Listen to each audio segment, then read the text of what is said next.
La magazine américain spécialisé Rolling Stone a dressé sa liste des 200 meilleurs chanteurs de l'histoire de la musique.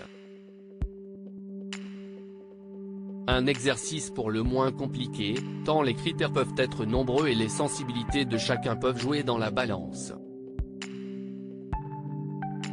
Ce n'est pas la liste des plus grandes voix, a expliqué la rédaction du magazine, ce qui importait le plus était l'originalité, l'influence, l'étendue du répertoire de l'artiste et l'impact de leur œuvre et de leur héritage.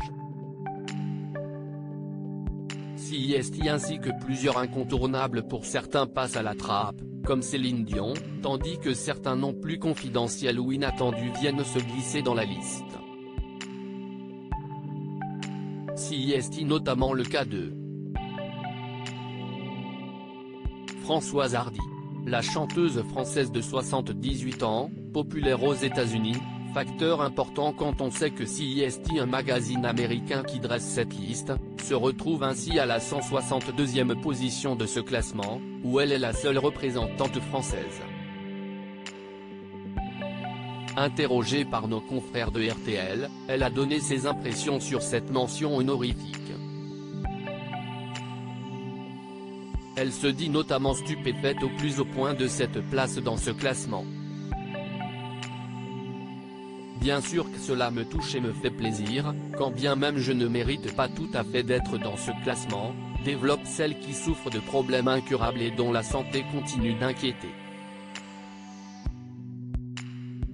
CIST tout de même anormal CIST tout de même anormal que de bien meilleures chanteuses que moi comme par exemple Édith Piaf qui a composé La vie en rose, n'y figure pas. Il ne faut pas trop faire attention à ce genre de classement, qui change beaucoup d'une année sur l'autre.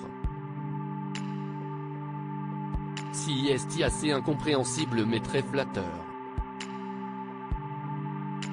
Je ne résisterai pas à la tentation de m'énovanter. Je plaisante, poursuit l'interprète de Tous les garçons et les filles. CIST important pour moi dans la mesure où le point de départ est probablement une belle chanson All Over the World dont je reste fier car je l'ai en effet écrite et composée. Elle a été adaptée en anglais et a eu du succès hors de France. Mais avant moi, il y a eu, entre autres, Barbara, une immense artiste auteur-compositeur hélas peu connue à l'étranger, puis, à partir de 1972, Véronique Sanson, très grande chanteuse qui a écrit de magnifiques chansons qu'elle a toujours composées et écrites. Je ne sais pas si on la connaît sur le plan international, bien qu'elle ait vécu plusieurs années aux USA aux côtés de Stephen Stills, conclut la chanteuse française. À titre informatif, le classement est dominé par Aretha Franklin. Le podium est complété par la diva Whitney Houston et Sam Cooke, tandis que Billie Holiday, Mariah Carey, Ray Charles, Stevie Wonder, Beyoncé, Otis Redding et Al Green composent ce top 10 entièrement américain.